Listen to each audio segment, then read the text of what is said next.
Good morning. Welcome to the Winchester Unitarian Society. I am the Reverend Heather Janulis, and it's my great honor to serve as the parish minister here. We welcome each and all, no matter where you're logging on from. Your presence and your attention here this morning helps make this sacred time and sacred space. Some of you may be joining us as a friend. This is our Bring a Friend Sunday. And if this is your first time with us, I give you a hearty welcome on behalf of the entire congregation. Thank you for joining us. Here at the Winchester Unitarian Society building, we are gathering outside for a little intergenerational worship, as the children can't be with us these days, and we miss worshiping together. So we created this video that will run concurrent with the time that we'll be outside. It has a lot of the same content. I hope you enjoy the video. I look forward to seeing you on the live stream soon.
Once more, the earth has turned toward the light of the sun. As we are bathed in the light of a new day, so may we greet the dawning of fresh possibility. Once more, we awaken from our slumber as our bodies rise to meet the challenges and pleasures of living. So may our hearts and minds open with promise. Once more, we gather for worship. As we join our voices in word and song, so may this assembly bring forth wholeness. Come, let us worship together.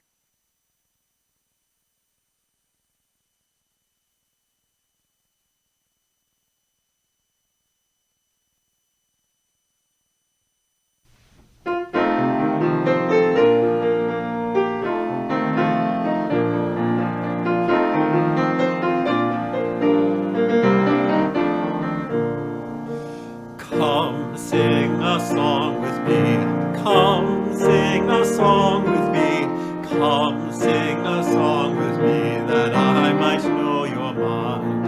And I'll bring you hope when hope is hard to find.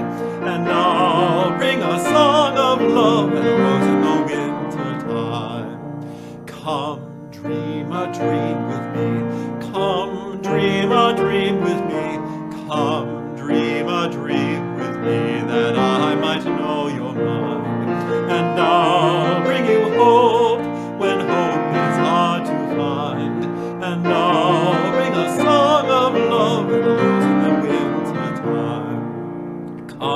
walk in rain with me. Come walk in rain with me. Come walk in rain with me, that I might know your mind. And I'll bring you hope when hope is hard to find. And I'll bring a song of love and a rose in the winter time. Come share a rose with me. Come share a rose with me. Come share a rose with me, that I might know your mind. And I'll bring you hope when hope is hard to find. And I'll bring a song of love and a rose in the winter time.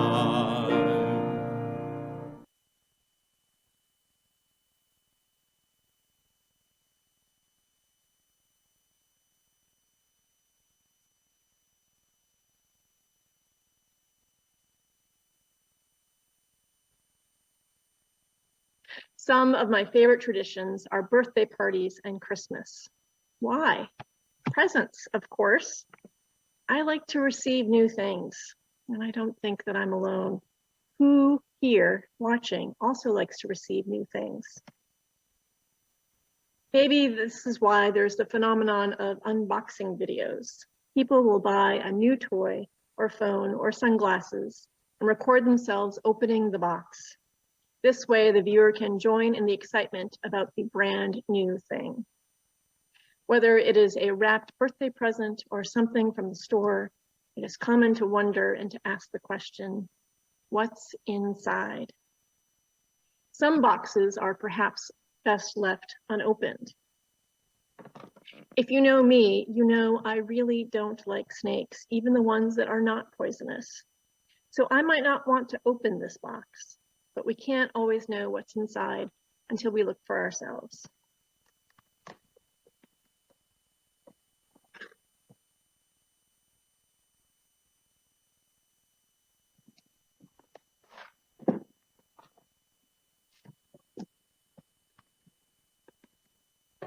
Thank goodness there were no snakes in that box. But when I was in school, I didn't like homework. And now that I'm out of school, I hate doing my tax returns. Ugh. I am not sure I want to open this box, but we can't always know what's inside until we look for ourselves. No homework or tax forms here, but dirty socks though. I bet this box smells bad. Maybe I should just throw it out. But we can't always know what's inside until we look for ourselves.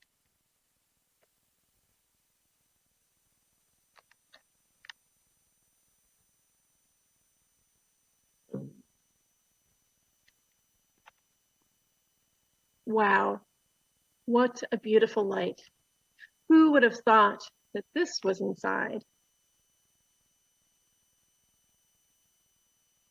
This is a good reminder that there are things that happen and objects and even people that from what we know on the outside, we think are going to be scary or boring or yucky. But inside, there's something good. Sometimes it takes a little patience and time and kindness to find that something good. Being kind in this way is a good thing to do with all the people we meet.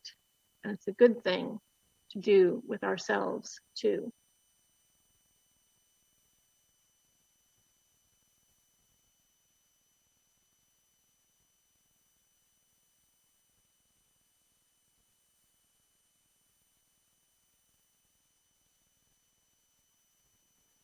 We kindle a flame of power, illuminating the holy in each of our faces. We recognize in the flame a commitment to our shared faith. We are held and carried from day to day, week to week, in the shining of the light. This flame is mine as well as yours. We are brought together on this day, called to growth, to expansion within its glow. What does your heart know in the presence of this holy fire?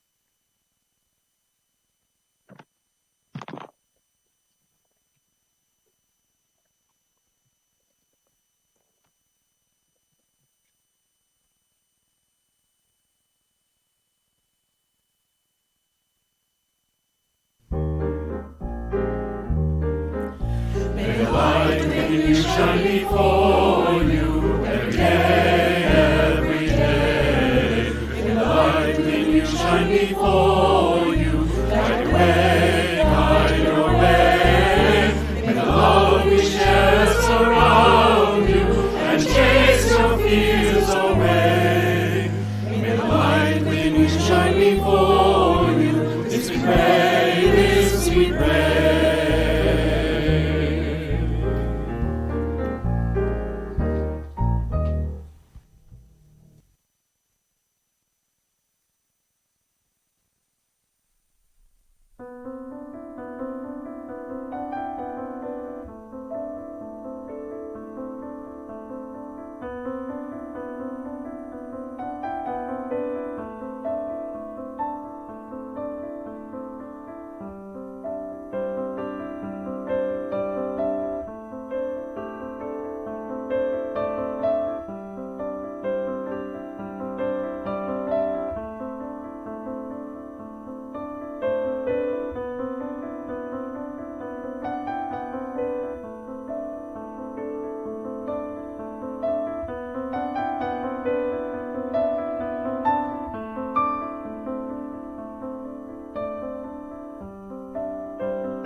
Good morning. Welcome to the Winchester Unitarian Society. So wonderful to be here and to see you all in person, even if the wind is a little bit trying. Here at the Winchester Unitarian Society, we strive to be a welcoming, caring community devoted to spiritual growth, social transformation, and environmental responsibility. We are guided by UU principles and drawing on diverse faith traditions. We aim to live our values through worship, reflection, connection, and service. All are welcome here, people of all racial and ethnic backgrounds, people of all sexual orientations and genders, people of all incomes and abilities, people of all religious beliefs, and people with beliefs not always considered religious. Today is one of our Bring a Friend Sundays. If you came at the invitation of a member, thank you and welcome. If you brought a friend, either in person or by live stream, thank you as well. Before we continue with our service, please pay attention to the following announcements, and we have a few today. A reminder, the memorial service for Sam Berliner III will be this afternoon at 3 p.m. Space is still available in the sanctuary. It will also be live streamed. Please also note the service for Vern Blodgett next Sunday at 2 p.m. The Racial Justice Planning Group continues exploration of the UUA's Widening the Circle of Concern report with a virtual workshop on governance, how we make decisions and how we get things done. This Tuesday, October 19th. Look at our newsletter highlights to register. The deadline is today. Worshiping in person requires ushers and greeters. We are grateful to those who have volunteered, but are looking for others to commit. The link to sign up is in our newsletter highlights, or email the membership committee. The address is on the member side of the website. Save the date. We Believe in Dog, the Human Canine Walking Group, walks again at 10 a.m. on Saturday, October 30th. Look to highlights for more information. Thanksgiving is just around the corner. As is our long tradition, the Winchester Unitarian Society will send Thanksgiving baskets or boxes to the Council of Social Concern. Check out this model box after worship. Deb's going to put it on the terrace. Additional details are coming soon. Imagine facing climate change with optimism and solutions for a better than ever world. Join our Green Sanctuary Committee. See Phil Coonley after church, or read and respond to this week's Green Sanctuary highlight. Now, let us open our hearts and minds to our time of centering.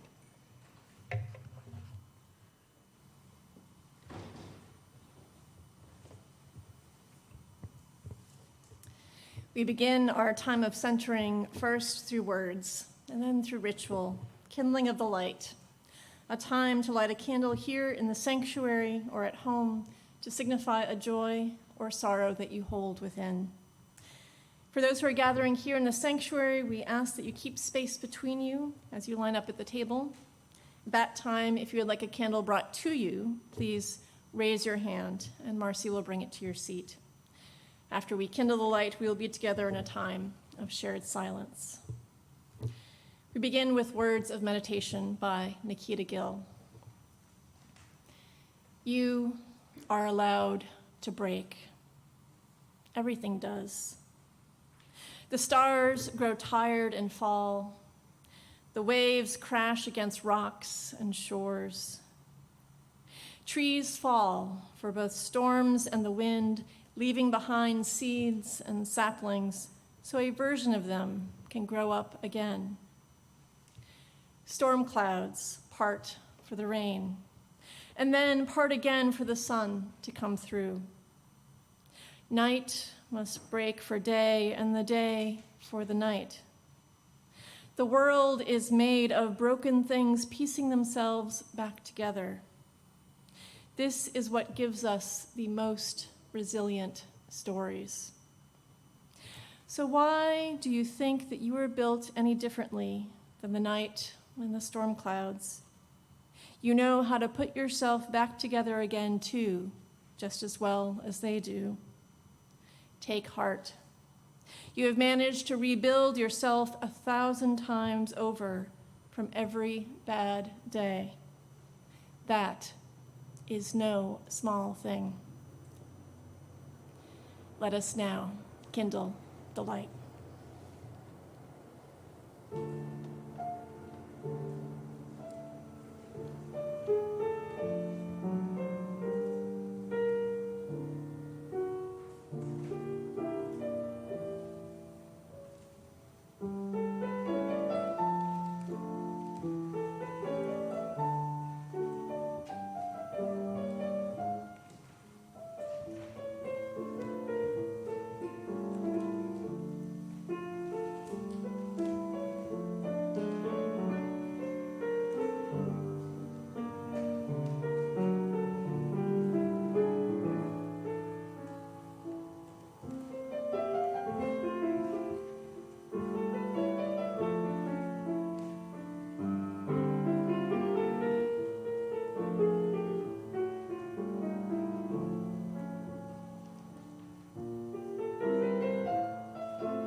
Sometimes there's a little difference between singing and praying.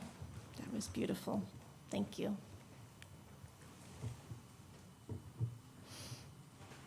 Many of you know that some of my most favorite childhood memories center around my family's cabin in northern New Hampshire. But there's one camp story that I haven't shared before: road tripping with my grandparents. My grandparents owned a succession of wood-paneled station wagons. Thinking back, their car was unnecessarily large for just the two of them, but it came in handy when they were driving me and my cousins to the camp. We had our road trip rituals, such as stopping for ice cream, and then stopping again at a state park. Here, we kids were put to work, sent along the trails to find wild mushrooms. Our instructions were to ignore the mushrooms with obvious worms, but otherwise to pick all that we found. My grandparents, skilled in discerning what was poisonous, combined all we gathered to sort later. These stops made the trip more pleasant, as the car was a space of intergenerational tension. My grandparents chose the radio station, and their favorite station was one that only played orchestral covers of pop songs.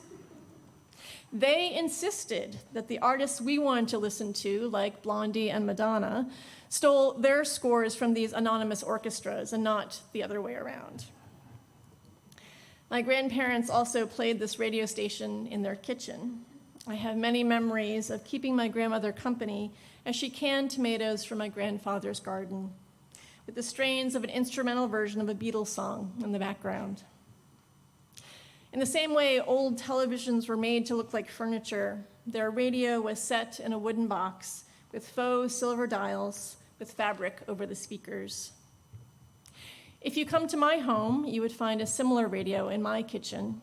I found this radio in a church rummage sale, and after sacrificing $3 whole, it became mine. As radios go, it's a pretty bad one. True to outdated technology, when you turn it on, you don't hear much at first because it has to warm up. Then, once the station comes in, you occasionally have to touch the dial, as the sound will fade out. I'm unsure of the science behind this intervention, but assume touching the dial somehow resets the electrical current. A few years ago, in an attempt to unplug the radio, the cord separated from the plug. Later, when I was in Fell's Hardware, on a whim, I asked the man behind the counter if he knew where I could get it fixed. "Bring it in," he said. "I'll take care of it." Sure enough, after dropping off my now broken radio, a few days later, with the sacrifice of an additional $3 for supplies, he handed me back my radio with a repaired plug. I sensed it brought him pleasure to bring this old and outdated radio back to life. While it was still archaic technology, my pleasure was again having a connection to a time and a people, my grandparents, who brought me joy. All for a total of $6. This is just one example of mending in my life. I've come to understand myself as someone who values mending and making do. I know this value is tied to my family. I'm not sure how my grandparents learned the risky art of harvesting wild mushrooms, but assume they learned it from their parents, perhaps foraging out of simple necessity. This knowledge was likely passed down for generations in their Eastern European countries of origin. As a kid, I knew my grandparents had enough money to buy tomatoes at the store, but growing and preserving their own food was part of their way of life, likely forged in family deprivation through immigration, the Great Depression, and World War II. My grandparents' frugality and, frankly, white privilege allowed their descendants to enjoy opportunities they never had. My experience of the world, at least the US part of it, is one where outside a pandemic, consumer choices are endless and supplies are abundant. Whatever new technology we acquire will soon be overshadowed by the next great thing, meeting a need we didn't even know we had. Acquiring something is a temporary connection. Our bursting landfills are evidence of a mainstream culture grounded in seeing things as disposable. Since leaving home, I have a greater awareness of the frugal culture of my upbringing, as I now know that people live differently. I remember during my congregational internship becoming a regular dog walker for a local doctor. When he traveled, he asked me to house sit, and as part of my duties, to wind his antique clocks. "Are you familiar with antiques?" he asked. "Well, I grew up with a lot of old things," I replied, aware of the difference between his elegant, well-appointed townhouse and my childhood home filled with rehabilitated furniture. In that moment, the difference between me and the doctor felt embarrassing. And even if I had his wealth, I don't know if I would spend it on the same things. How we cultivate relationships with the material world has implications beyond differences of class and culture. One could say that today's reflection is centered on the second part of the environmentalists' holy trinity of reduce, reuse, recycle. A compelling way to reuse is the new Repair Cafe that has begun in this area. Hosted at First Congregational Church in Winchester, the cafe brings together volunteers who know how to repair different items and people who want to return these items to usable condition. A statement on their website grounds its mission in not just fixing broken things, but fostering interpersonal connections and integrating greater sustainability into our modern lives. It reads in part, "Most people no longer know how to repair things. People still in possession of this practical knowledge, such as craftspeople, the elderly, and non-skilled workers, are often not adequately appreciated. Yet it's these people who could greatly contribute towards making our society more sustainable. Repairing instead of throwing away helps to cut CO2 emissions. Manufacturing new products and recycling old ones causes CO2 to be released. Repair Cafe helps change people's mindset. This is essential to kindle their enthusiasm for a sustainable society." In a way, repair cafes reflect the wisdom emerging about our planet and its future. Our survival as a species may not hinge on scientific breakthroughs in managing carbon dioxide, but instead by setting aside Western colonialist mindsets and centering older indigenous knowledge, whether the source is American Indian nations or the practices of European peasantry. The title of my reflection is "The Spirituality of Mending and Making Do." Canning vegetables and buying secondhand radios may be good and all, you might ask. How does this relate to spirituality? For most of this week, I've been at a clergy retreat in New Hampshire. What was originally a much larger gathering with lots of provocative programming scheduled in 2020 evolved into a time for us to learn about trauma-informed ministry, but predominantly to reconnect with one another, to rest, to create, to worship without worrying about Wi-Fi connectivity, to simply observe the blazing leaves reflecting on the water, to heal. One could say that after a year and a half of pandemic ministry, this retreat was a repair cafe for clergy, organized with spaciousness and care as an example of trauma-informed ministry. We all need such experiences. The same impulse that moves us to see the earth and its resources as expendable regards human beings in a similar way. I imagine you too are reading messages from healthcare workers, asking the institutions where they work to invest the money they would spend on large signs proclaiming them heroes in paid time off instead. We all need time and space to mend within, especially in seasons of chronic stress. The United States is an outlier in the amount of time workers are traditionally offered vacation and sick leave and bereavement. A spirituality of mending and making do is a religious stance that understands all of creation, including people, as not a means to an end, but a glorious end in itself, requiring regular care and restoration. But to go a little deeper, such a spirituality is at the heart of a religious experience we don't talk about much in liberal religious circles: redemption. In today's first reflection, I remind us that what we observe on the outside may not be what's truly on the inside, may not reveal what is possible.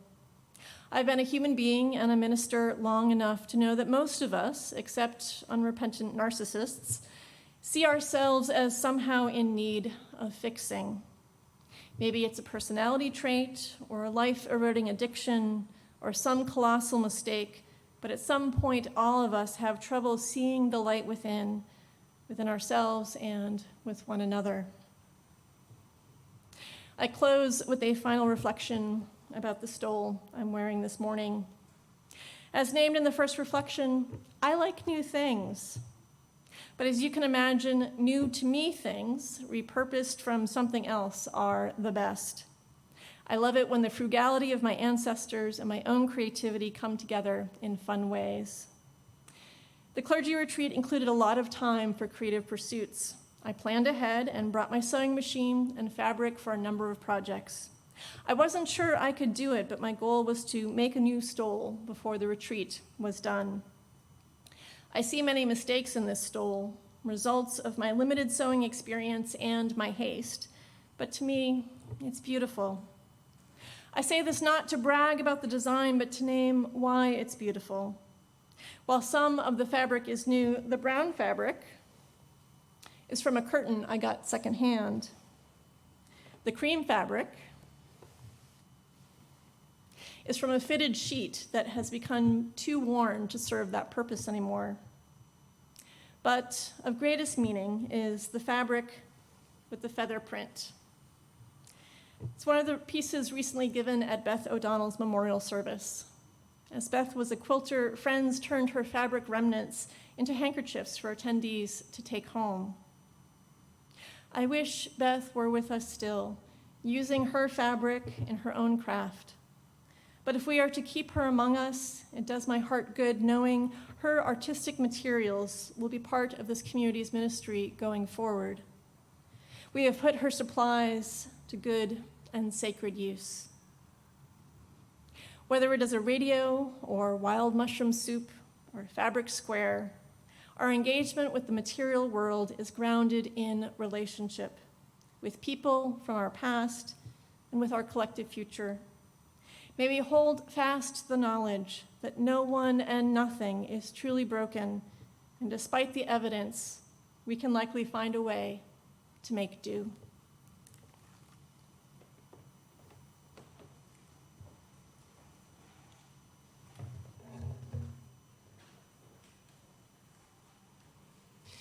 We have now come to the point in our service where we are invited to make an offering to support this self-supporting church and its many ministries. During these trying times, may we all be more appreciative of our many blessings. To those who have been given much, much can be expected. We have all been impacted by the current health crisis and the events in the world in different ways. May those of us who are still able continue to share our blessings, both personal and financial, with those in greater need. In this way, the offering is a spiritual practice, a collective affirmation of our shared values and commitment to the mission of this liberal religious congregation. It is our practice to share the gifts placed in our offering plate with organizations serving Unitarian Universalist principles. This morning we share the plate with Mission of Deeds, a local organization providing beds, furniture, and household items free of charge to people in need. Mission of Deeds receives no public funding, so it is up to generous individuals and congregations to make their life-giving work possible. Those attending via live stream will soon see information about how to donate. Those in the sanctuary are also welcome to donate electronically. You may find more information in your order of service. If you are visiting for the first time, we invite you to be our guest. The most valuable thing you can offer is your completed visitor information card so we can stay connected beyond this Sunday. Those in the sanctuary may find blank cards in the pew rack in front of you and put your completed card in the plate. Information displayed on the live stream about electronic giving also includes the URL for the virtual visitor card. The offering will now be generously given and gratefully received.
Those who wish to do so are invited to read together the affirmation of shared ministry.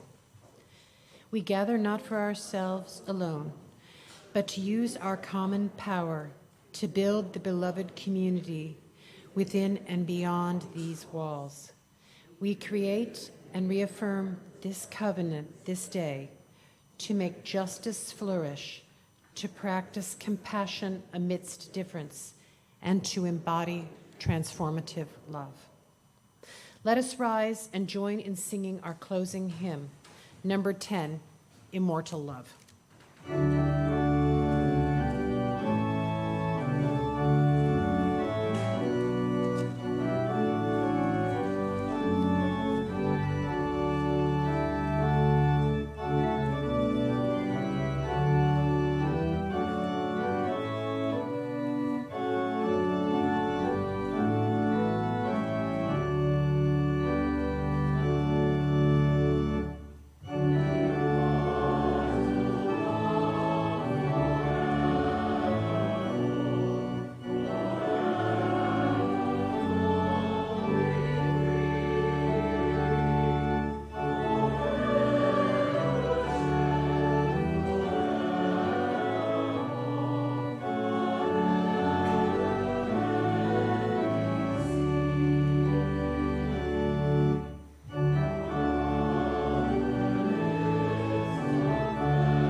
There is finally only one thing required of us. That is to take life whole, the sunlight and shadows together, to live the life that is given us with courage and humor and truth. We have such a little moment out of the vastness of time for all of our wondering and loving. Therefore, let there be no half-heartedness. Rather, let the soul be ardent in its pain, in its yearning, and in its praise. Then shall peace unfold our days, and glory shall not fade from our lives.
Please join me in reciting the words printed in your order of service for extinguishing the chalice.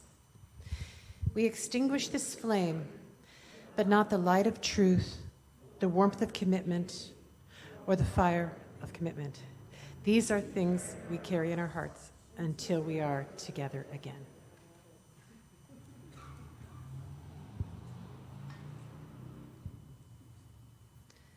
Our service has ended, but our life of service continues. Let us go out to the patio and greet one another.